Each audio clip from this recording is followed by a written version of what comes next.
Welcome to Enlighten Your Souls with Islamic knowledge provided by the platform of Ruke Buli, Speech of Soul. نحمد و نصلی علی رسولہ الکریم اما بعد فاعوذ باللہ من الشیطان الرجیم بسم اللہ الرحمن الرحیم۔ حضرت وحشی ابن حرب رضی اللہ تعالیٰ اپنے والد سے اور وہ اپنے والد اور وحشی رحمۃ اللہ علیہ کے دادا سے نقل کرتے ہیں کہ رسول کریم صلی اللہ علیہ وسلم کے کچھ صحابہ نے ایک دن عرض کیا، یا رسول اللہ صلی اللہ علیہ وسلم، ہم اگرچہ خاصی تعداد میں کھانا کھاتے ہیں لیکن ہمارا پیٹ نہیں بھرتا، جبکہ ہم چاہتے ہیں کہ یا تو ہمارا پیٹ بھر جایا کرے کہ ہم عبادت و طاعت کی طاقت حاصل کر سکیں، یا پھر ہمیں قناعت کی دولت میسر ہو جائے۔ آپ صلی اللہ علیہ وسلم نے فرمایا کہ خاصی مقدار میں کھانا کھانے کے باوجود پیٹ نہ بھرنے کی ظاہری وجہ یہ ہوتی ہے کہ تم لوگ شاید الگ الگ کھانا کھاتے ہو۔ انہوں نے عرض کیا، جی ہاں۔ آپ صلی اللہ علیہ وسلم نے فرمایا کہ تو پھر تم لوگ اپنے کھانے پر اکٹھے بیٹھا کرو اور اس پر یعنی کھاتے وقت اللہ کا نام لیا کرو، تمہارے لیے اس کھانے میں برکت عطا کی جائے گی۔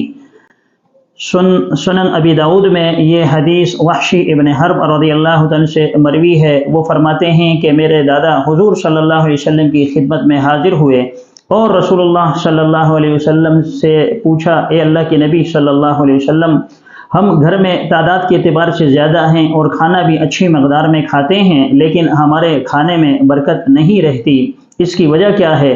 آپ صلی اللہ علیہ وسلم نے اس کی دو وجوہات بیان کی۔ ایک تو اللہ کے نبی صلی اللہ علیہ وسلم نے فرمایا کہ تم لوگ الگ الگ کھانا کھاتے ہو، یعنی ہر آدمی جدا جدا کھانا کھاتا ہے، جس کی وجہ سے بعض اوقات برکت اٹھا لی جاتی ہے۔ اسی طرح دوسری بات جو رسول اللہ صلی اللہ علیہ وسلم نے اس حدیث میں بیان فرمائی ہے وہ یہ ہے کہ کھانا کھاتے وقت بسم اللہ والا برکت اللہ یہ کلمات پڑھ لیا کرو، یا کم سے کم اگر کوئی شخص یہ کلمات بھول جائے بسم اللہ والا برکت اللہ تو بسم اللہ الرحمن الرحیم ہی پڑھ لیا جائے تو اللہ تبارک و تعالی کھانے کے اندر برکت عطا فرما دیتے ہیں۔ تو ان دو چیزوں کی وجہ سے، ایک تو اگر کوئی شخص بسم اللہ بھول جاتا ہے تو کھانے سے برکت اللہ تبارک و تعالی اٹھا لیتے ہیں۔ دوسرا یہ ہے کہ گھر کے اندر اگر افراد زیادہ ہیں، ان کی تعداد زیادہ ہے، تو ان کو چاہیے کہ اکٹھا جمع ہو کر اگر وہ کھانا کھائیں گے تو اللہ کے نبی نے فرمایا وہ کھانا اگرچہ کم ہوگا، تھوڑا ہوگا، تھوڑی سی قلت کے اندر بھی ہوگا تو اللہ تبارک و تعالی اس میں برکت عطا فرما دیں گے، اور تھوڑا سا کھانا بہت سارے لوگوں کے لیے کافی ہو جایا کرے گا۔ تو ہمیں چاہیے کہ ہم رسول اللہ صلی اللہ علیہ وسلم کی اس حدیث کو مد نظر رکھتے ہوئے وہ طریقہ اختیار کریں جو اللہ کے نبی صلی اللہ علیہ وسلم نے ہمیں سکھلایا ہے۔